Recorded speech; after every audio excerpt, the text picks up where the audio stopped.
காவல்துறை போட்டித் தேர்விற்கு தயாராகக்கூடிய நண்பர்கள் அனைவருக்கும் வணக்கம்.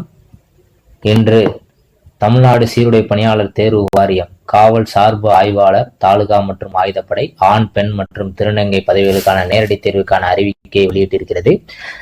அறிவிக்கை தேதி 4/4/2025. இணையவழி விண்ணப்பம் துவங்கும் தேதி 7/4/2025. இணையவழி விண்ணப்பம் சமர்ப்பிப்பதற்கான கடைசி தேதி 3/5/2025. எழுத்து தேர்வு நடைபெறும் தேதி பொது விண்ணப்பதாரர்கள், துறை சார்ந்த விண்ணப்பதாரர்களுக்கு தேதியானது பின்னர் அறிவிக்கப்படும் என்று குறிப்பிடப்பட்டுள்ளது. மொத்த காலி பணியிடங்கள் 1699 பிளஸ் 33 பற்றாக்குறை காலி பணியிடங்கள்.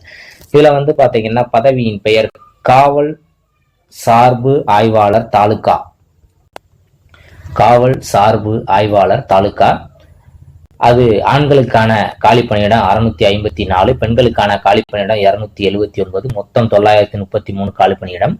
காவல் சார்பு ஆய்வாளர் ஆயுதப்படை. ஆண்களுக்கான காலி பணியிடம் 255, பெண்களுக்கான காலி பணியிடம் 111, மொத்தம் 366. மொத்த ஆண்களுக்கான காலி பணியிடங்கள் 909, பெண்களுக்கான காலி பணியிடம் 390, மொத்தம் 1299. சரிங்களா?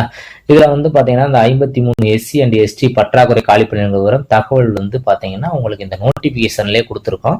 இந்த நோட்டிபிகேஷன் உங்களுக்கு நான் கமெண்ட் பாக்ஸ்ல போடுறேன், நீங்க பாத்துக்கோங்க. இது பாத்தீங்க அப்படின்னா ஒதுக்கீட்டை பொறுத்தளவுக்கு துறை ஒதுக்கீடு பாத்தீங்கன்னா தாலுகா மற்றும் ஆயுதப்படை தலா 20% காலி பணியிடங்கள் துறை சார்ந்த ஒதுக்கீடு செய்யப்பட்டுள்ளது. அதுக்கப்புறம் பாத்தீங்கன்னா அந்த சார்ந்துள்ள வாரிசுதாரர்களுக்கான ஒதுக்கீடு மீதமுள்ள 80% காலி பணியிடத்துல 10%, அதாவது 9+1 அப்படின்னு சொல்றாங்க. அடுத்து விளையாட்டு ஒதுக்கீட்டுல பாத்தீங்கன்னா மீதமுள்ள 80% காலி பணியிடத்துல 10%, அதாவது 7% + 3% அப்படின்றத கொடுத்துருக்குறாங்க. இது பாத்தீங்க அப்படின்னா அந்த சர்ப்ளஸ், அதாவது பற்றாக்குறை காலி பணியிடங்களுக்கு இது பொருந்தாது அப்படிங்கிறத சொல்லியிருக்கிறாங்க. அதே மாதிரி அந்த வகுப்புவாரி இடஒதுக்கீட்டை பொறுத்தளவு வரைக்கும் தற்பொழுதுள்ள விதிமுறைகளின்படி வகுப்புவாரி இடஒதுக்கீட்டின் சதவீதம் பற்றாக்குறை காலி பணியிடங்களை தவிர அனைத்து காலி பணியிடங்களுக்கும் பொருந்தும் அப்படிங்கிறத சொல்லியிருக்காங்க. பல்வேறு பிரிவுகளைச் சேர்ந்த விண்ணப்பதாரர்களுக்கு இடஒதுக்கீட்டு விவரங்கள் அறிவிக்கையில் விரிவாக தரப்பட்டுள்ளது. அந்த நோட்டிபிகேஷன் தான் நம்ம டவுன்லோட் பண்ணி வச்சிருக்கிறோம். அதை நான் உங்களுக்கு கமெண்ட் பாக்ஸ்ல போடுறேன். குறைந்தபட்ச கல்வி தகுதி ஏதாவது ஒரு இளங்கலை பட்டம் முடிச்சிருக்கணும் அப்படிங்கிறத சொல்லியிருக்காங்க. வயது வரம்பு பொறுத்தவரைக்கும் 1/7/2025 படி 20 வயது நிறைவுற்றவராகவும் மற்றும் 30 வயது நிறைவடையாதவராகவும் இருக்க வேண்டும் அப்படிங்கிறத மென்ஷன் பண்ணியிருக்காங்க.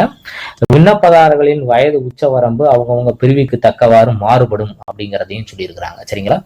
இதுல அந்த பே ஸ்கேல் பாத்தீங்கன்னா அவங்க கொடுத்துருக்காங்க 36,900 இருந்து 1,16,600 அப்படிங்கிறத கண்டிப்பா காவல்துறை போட்டித் தேர்விற்கு தயாராகக்கூடிய தேர்வர்களுக்கு இது பயனுள்ள வகையில் இருக்குன்னு நினைக்கிறேன்.